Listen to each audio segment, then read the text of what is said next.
Guys, তো আজকে আমি তোমাদের সাথে শেয়ার করব আমার ইভিনিং টু নাইট রুটিন। তো আমার নাইট রুটিন মোটামুটি 5টা সাড়ে 5টা থেকেই শুরু হয়ে যায়। তো এখন তো 5টা বাজে বিকেল, আর আমার মুখে দেখো অনেক মেকআপ আছে। আমি সেটাকে একটা ওয়াইপস দিয়ে ক্লিন করছি, কারণ আমার এক্ষুনি একটা শ্যুট শেষ হলো সবে মাত্র। মানে আমি দুর্গাপূজার অষ্টমী স্পেশাল একটা মেকআপ লুক করেছিলাম, সেটা তোমরা হয়তো আমার শর্টসে দেখে নিয়েছো।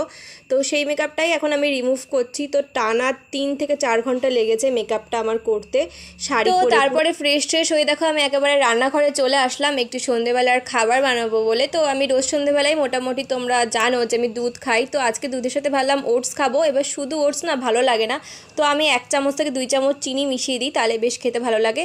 আর আজকে ওটস না আমি আর আমার ভাই দুজনের জন্য করছিলাম, তাই একটু বেশি করেই করেছি, 4 চামচ মতো ওটস দিয়েছি। আর ওটস খাওয়া কিন্তু বেশ ভালো। আমি সন্ধেবেলায় না এখন আনহেলদি খাবার তেমন খাই না, আমি রোজই চেষ্টা করি হেলদি খাবার। হেলদি খাবারের মধ্যে ওটস কিন্তু একটা বেস্ট অপশন। তোমরা সন্ধেবেলা বা সকালের ব্রেকফাস্টে কিন্তু এরকম ওটস করে খেতে পারো, বেশ ভালো। এটা বেশ পুষ্টিকর, আর এতে না প্রচুর পরিমাণে ফাইবার থাকে, তোমাদের শরীরের জন্য ভীষণ উপকারী।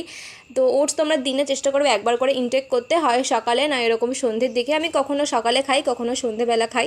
আর আগে না আমার ওটস তেমন ভালো লাগতো না, এখন তো বেশ ভালো লাগে খেতে খেতে, আর আমি বেশ উপকারও পাচ্ছি। আর সন্ধ্যেবেলা আমি আর আমার ভাই এরকম জল খাবারটা একসাথেই করি, দুজনে মিলে গল্প করতে করতে। তারপরে এই যে আমার কিছু বেসিক এক্সারসাইজ আছে, সেগুলো আমি সন্ধ্যেবেলা ফলো করি। বেশিরভাগ দিন না আমি সকালেই এক্সারসাইজ করি, কিন্তু আজকে আমি টাইম পাইনি একদমই। ইভিনিং রুটিনেই আমার এক্সারসাইজটা রেখেছি। আর এই এক্সারসাইজ করার কিন্তু অনেক গুণাগুণ আছে। মানে আমি তোমাদের তো আগের ভিডিওতেও বলেছি, 6 মাস কি 7 মাস হতে গেল আমি এক্সারসাইজটা রোজ করছি, হয় সকালে নয় সন্ধ্যেবেলা, মানে একদিনও কিন্তু গ্যাপ দিই না। আর এটা করার পর কিন্তু আমি অনেক ভালো ভালো গুণ পেয়েছি, মানে প্রচুর পরিমাণে ভালো ভালো পরিবর্তন এসেছে আমার মধ্যে। তো এরকম আমি কটা ভাবলাম তোমাদের সাথে শেয়ার করে দিই, কটা স্টেপ। আমি প্রায় 1 ঘন্টার মতো এক্সারসাইজ করি, মানে পুরো ঘামে ভিজে যায় শরীরটা, তবে কিন্তু এক্সারসাইজটা কাজে লাগবে। তো আমি তার মধ্যে অল্প কটা স্টেপ তোমাদের সাথে শেয়ার করে দিলাম। তোমরা যদি আমার এক্সারসাইজের পুরো ভিডিও দেখতে চাও তাহলে কমেন্ট করো, আমি মোটামুটি সবই শেয়ার করব। আর হ্যাঁ, তোমরা যারা এক্সারসাইজ করো না বা ওয়েট গেইন বা ওয়েট লুজ করতে চাইছো, তারা কিন্তু আজকের থেকে এক্সারসাইজটা চালু করে দাও। একদম বাড়িতে প্রথম আধা ঘন্টা 15 মিনিট মতো চালু করে দাও, হালকা হালকাভাবে, অনেক ভালো উপকার পাবে। তারপর দেখো বাইরে কি জোরে বৃষ্টি শুরু হয়ে গেছে, পুরো অন্ধকার, আর প্রচুর জোরে বৃষ্টি হচ্ছিল, সেটা তোমাদের দেখালাম। তারপরে আমি একটু পড়তে বসে গেছি, কারণ আমার রোজকার সন্ধ্যেবেলারই কাজ, আধা ঘন্টা কি 1 ঘন্টা মতো পড়তে বসার আগে আমি আমার ডায়েরিটাও একটু দেখি, মানে আগের দিন রাতে আমি যেগুলো লিখে রেখেছিলাম কি কি আজকে করতে হবে, তো তার মধ্যে কোনটা আজকে করতে পেরেছি কোনটা পারিনি সেটা একটু রাইট দিই। আর পরের দিনের রুটিনটাও আমি বানিয়ে রাখি এই পড়ার টাইমেই। তারপরে দেখো আমি কিছু নোটস আমার ইনকমপ্লিট ছিল সেগুলো লিখছিলাম, মানে সকালেই পরের দিন পড়া আছে। আর আজকে না পড়তে বসতে বসতে অনেক লেট হয়ে গেল।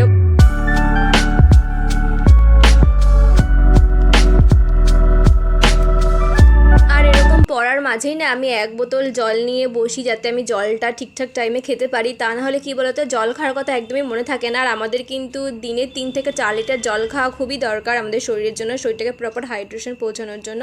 তো আমি এরকম পড়ার মাঝেই একটা বড় বোতলের জল ভরে রাখি, তো রাতের মধ্যেই জলটা শেষ করি। তারপরে দেখো আমি কিচেনে চলে এসেছি। আজকে রাতে পরোটা বানাবো ভাবছিলাম, তো সেই পরোটাটা বানানোর দায়িত্ব আজকে আমার কাছেই পড়েছে। তো সবার প্রথমে আটা নিয়ে নিলাম, আটার মধ্যে সামান্য লবণ আর হচ্ছে একটু মৌরি দিয়ে ভালো করে মিশিয়ে নিয়ে এবার ভালো করে জল দিয়ে মাখছি। আমি না রোজ এরকম রান্নাবান্না করি না, খুব মাঝে সাঝেই করি। তো আজকে মায়ের শরীরটা একটু খারাপ ছিল, মা তো তরকারি বানিয়ে রেখেছে, আমাকে বললো জাস্ট পরোটাটা একটু বানাতে। আর আমার হাতের রান্না না মানে সত্যি কথা বলতে সবার খুবই পছন্দ, তো সেই জন্যই আরও মানে বানাতে বলে। ছোটো থেকেই আমার এরকম নতুন নতুন জিনিস এক্সপেরিমেন্ট করা, বিশেষ করে কুকিং করতে আমার ভীষণ ভালো লাগে। তো আমি যখনই টাইম পাই নিজে থেকেই করি। তো এখানে দেখো আমি রুটিটা বেলছিলাম। এবার রুটি বেলতে আমি তেমন ভালো পারি না, একদমই পারফেক্ট হয় না, সেটা আমি প্রথমেই বললাম। মানে এমনি সব রান্না মোটামুটি করতে পারি একটু দেখিয়ে দিলে, কিন্তু রুটি বেলাটা আমার প্রপার গোল হয় না। তাও আমি চেষ্টা করি যতটুকু পারার। তো এই দেখো এটাকে গোল হয়েছে না কেমন শেপ হয়েছে তোমরাই বলো, এটা আমি বুঝতে পারলাম না এটা কী শেপ হয়েছে। যাই হোক, কিন্তু আটাটা না খুব নরম হয়েছিল, আর পরোটা খেতেও বেশ সুন্দর হয়েছিল, সবাই বললো। তো এখানে তো আমি গ্যাসটা জ্বালিয়ে নিলাম, তারপরে একদম কম তেলে বানাবো, বেশি তেল আমি খাই না রাতের বেলা যেহেতু। তো এখানে হালকা করে ভেজে আমি অল্প তেল দিয়ে নেড়ে চেড়ে নিই।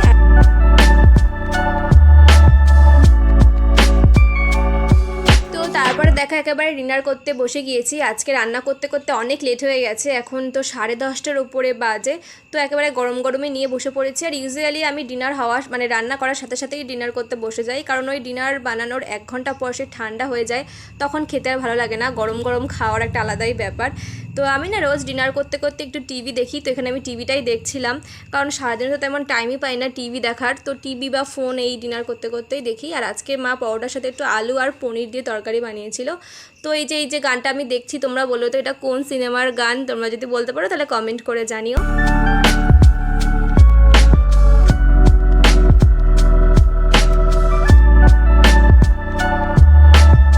তারপরে দেখো আমি ভালো করে ঠান্ডা জল দিয়ে মুখটা ধুয়ে এসেছি। রোজ আমি তো রাতে ফেস ওয়াশ করি, কিন্তু আজকে যেহেতু সন্ধেবেলায় শ্যুট ছিল তো আমি ভালো করে তখন ক্লিনজার করেছিলাম বলে এখন আর আমি ফেস ওয়াশ করলাম না, প্লেন ঠান্ডা জল দিয়ে ধুয়ে এসেছি। তো আমি তারপরে একটা ময়শ্চারাইজার ইউজ করছি, তোমাদের দুটো দেখালাম, একটা নিভিয়ার সফট ময়শ্চারাইজার, একটা ছিল অ্যালোভেরা জেল হিমালয়ার। তো আজকে যেহেতু অনেকটাই ডিপ ক্লিন করেছি মুখটাকে, একদম সে ড্রাই ড্রাই লাগছিলো, তো অ্যালোভেরা জেল তো একদমই হালকা হয়, লাইট ওয়েট, যেহেতু রাতের বেলা অনেকক্ষণ স্কিনে থাকবে সেই জন্য আর আমি অ্যালোভেরা জেল দিইনি, একেবারে একটা ময়শ্চারাইজার ইউজ করলাম নিভিয়ার। এটা বেশ ভালো আর অনেকক্ষণ আমার মুখটাকে নরম রাখবে, হাইড্রেটেড রাখবে।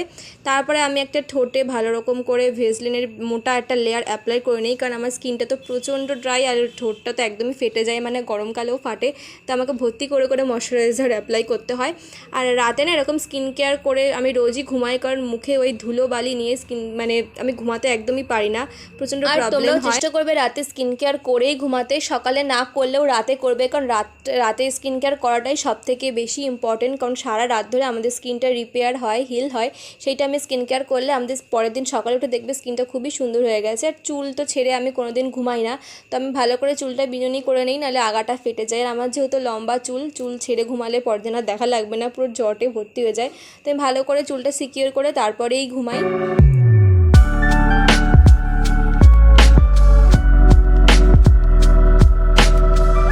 পরে দেখা একেবারে বিছানা আমি করে নিয়েছি, আর বিছানায় উঠে আমি আগে 1 বোতল জল নিয়ে উঠি বিছানায় ঘুমানোর আগে। তো ঘুমানোর আগে আমি 1 বোতল জল পুরোটাই খাই অল্প অল্প করে, এটা আমার অনেক আগের অভ্যাস হয়ে গেছে, মানে দিনে আমার 3 লিটার 4 লিটার জল হয়ে যায়। আর এই জল খেতে খেতে আমি একটু ফোন দেখি, কারণ ঘুমানোর আগে অবভিয়াসলি এত তাড়াতাড়ি ঘুম তো কারোর আসে না, তো আমি ওই 15 থেকে 20 মিনিট একটু ফোন দেখি, ইনস্টাগ্রাম ফেসবুক একটু চালিয়ে নিই, আর তোমাদের কমেন্টও মাঝে মাঝে পড়ি এই টাইমে।